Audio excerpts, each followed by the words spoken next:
İYİ Parti Genel Başkanı Meral Akşener, Hollanda ve Kanada parlamentoları Uygur Türklerine Çin tarafından yapılan mezalimi soykırım olarak tanımıştır. Grup Başkan Vekili arkadaşlarımdan talebimdir. Meclis Başkanı'ndan randevu alacaksınız. Türkiye Büyük Millet Meclisi'nden Uygur Türklerinin uğradığı mezalimin soykırım olarak tanınması gerektiğine dair talepte bulunacaksınız, dedi.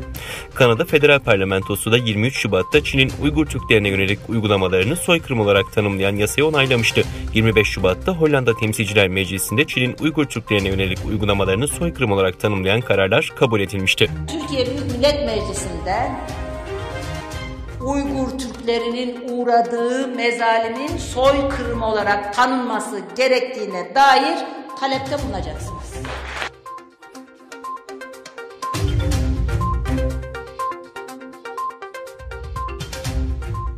2019'da Çin zulmünden kurtulup Fransa'ya gelen kamp tanığı Gülbahar Hativaji, Çin'in Doğu Türkistan'da kurduğu ceza kamplarının zorluklarını, Çin'in Doğu Türkistan halkına yönelik baskılarını, işkencelerini ve kamplardaki günlerini anlatan Çin Kampından Kurtulanlar adlı bir kitap yayınladı. Kitap ve kamplar hakkında Fransız medyasında gündem oluştu ve halkın dikkatini çekti. 23 Şubat'ta Fransa'daki Çin Büyükelçiliği Gülbahar Hanım'ı suçlayan bir açıklama yaparak uzun süredir bölücü ve terör faaliyetlerinde bulunduğu, ayrılıkçı ve terörist olduğu propagandası yaptı.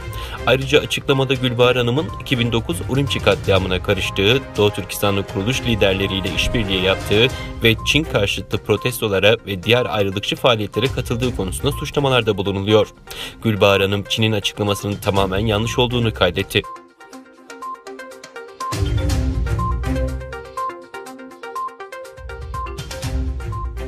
Çin'in Hong Kong Özel İdari Bölgesi'nde polis hükümeti devirmeye yönelik plan yaptıkları gerekçesiyle 47 aktivisti gözaltına aldı. Söz konusu kişilerin bugün mahkemeye çıkacağı açıklandı. Yaşları 23 ila 64 olan aktivistlerin Ocak ayında da gözaltına alındıkları ve ardından serbest bırakıldıkları belirtildi.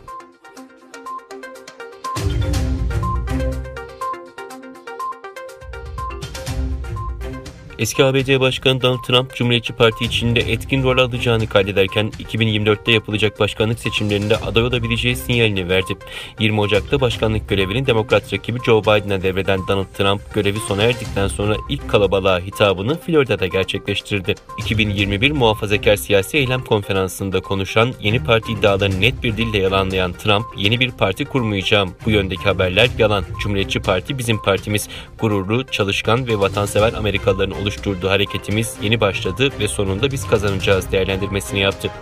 Trump ayrıca 2022 Kongre ara seçimleri ve 2024 seçimlerine giden yolda Cumhuriyetçi Parti içinde etkin ve aktif roller alacağını ve bu seçimleri kazanmak için beraber çalışacaklarını dile getirdi.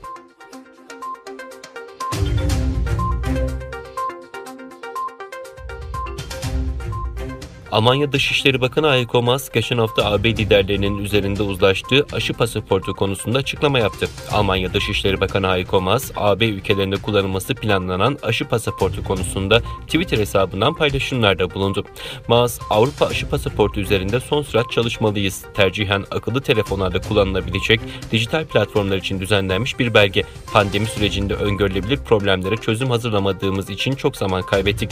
Elbette öncesinde aşılanan vatandaşların daha az bulaştırıcı olup olmadığını bilmeli ve nüfusun büyük bir bölümünü olabildiğince hızlı bir şekilde aşılamalıyız. Buna paralel olarak aşı pasaportunun zamanında hazır olmasını sağlamalıyız, dedi.